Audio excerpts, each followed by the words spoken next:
ಇಲ್ಲ ಇಲ್ಲ ಯಮರಾಜ್, ನಾನು ಇದಕ್ಕೆಲ್ಲ ಒಪ್ಪಲ್ಲ. ನೀವು ಇದೆಲ್ಲ ಮಾಡ್ತಾ ಇರೋ ಧರ್ಮದ ವಿರುದ್ಧ ಆಗುತ್ತೆ. ಹೂನಪ್ಪ, ಅಂತ ಕೆಲ್ಸ ಏನ್ ಮಾಡ್ದೆ ನಾನು? ನೀವು ನಂಗೆ ಶಿಕ್ಷೆ ಕೊಡ್ಬೇಕು ಅಂತ ಇದ್ದೀರಾ. ನಿಮ್ಗೆ ಗೊತ್ತಾನೆ ನಾನು ಆಂಜನೇಯ ಸ್ವಾಮಿಗೆ ಎಂತ ದೊಡ್ಡ ಭಕ್ತ ಅಂತ. ಭಕ್ತನ್ ಗುಣಗಳು ಏನ್ ಕಾಣಿಸ್ತಾನೆ ಇಲ್ಲ. ನಾನು ಪ್ರತಿ ಶನಿವಾರ ಆಂಜನೇಯ ಸ್ವಾಮಿ ಪೂಜೆ ಮಾಡ್ತೀನಿ. ಮತ್ತೆ ಆ ದಿನ ನಾನು ನಾನ್ ವೆಜ್ ನ ಮುಟ್ಟೋದು ಇಲ್ಲ. ಮತ್ ಮಿಕ್ಕಿದ ದಿವಸ ಅದೆಲ್ಲ ಸುಮ್ನೆ ತಮಾಷೆಗೆ ತಿನ್ಕೊಂಡು. ಅದೇಪ್ಪ, ನೀನ್ ಸುಮ್ನೆ ತಮಾಷೆ ತಿನ್ಕೊಳ್ಳೋದಿಲ್ಲ, ನಮ್ ಮೇಗಡೆ ರಿಪೋರ್ಟ್ ಕಳಿಸ್ಬೇಕಾಗುತ್ತೆ. ನಿಮ್ಗೆ ಅರ್ಥ ಆಯ್ತಿಲ್ಲ, ನಾನು ಆಂಜನೇಯ ಸ್ವಾಮಿ ಭಕ್ತ.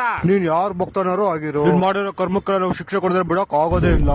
ಎಸ್, ದೇವ್ರು ಬಂದ್ಬಿಟ್ರು. ಓ ಹನುಮಾನ್, ನೀನ್ ಇಲ್ಲಿ? ಎಲ್ಲಿ ನನ್ ಭಕ್ತ ಸಂಕಟದಲ್ಲಿರ್ತಾನೋ ಅಲ್ಲಿ ನಾನು ಬರ್ಲೇಬೇಕು. ಅಯ್ಯೋ, ಯಾವ ಸುಮ್ಮನೆ ಭಕ್ತ? ಅವ್ನ್ ಸ್ವಾರ್ಥಕ್ಕೋಸ್ಕರ ಪಾಪ ಮೂಕ್ ಪ್ರಾಣಿಗಳನ್ನ ಹತ್ಯೆ ಮಾಡ್ತಿದ್ದ. ಆದ್ರೆ ಶನಿವಾರ ಮಾಡಿಲ್ವಲ್ಲ.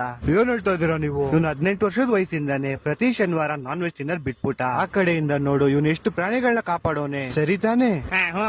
ಅದಕ್ಕೆ ಯಮರಾಜ್ರೆ, ನಾನು ಇವ್ನ ಶಿಕ್ಷೆನ ಸಮಾಪ್ತ ಮಾಡ್ಬೇಕು ಅಂತ ಇದೀನಿ. ಆದ್ರೆ ಅದನ್ನ ಮಾಡಕ್ ಆಗಲ್ಲ. ಯಾಕಂದ್ರೆ ಇವತ್ತು ಭಾನುವಾರ.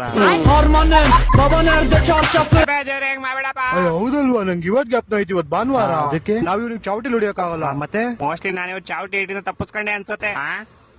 ನೀವಿಬ್ರು ಹಿಂದೆ ಏನ್ ನೋಡ್ತಾ ಇದೀರಾ? ಕುಡಿದಿರೋ ಬೆಂಕಿಲ್ ಹಾಕೋಣ. ನಿಮ್ಮಿಷ್ಟ ಯಮರಾಜ್ರೆ.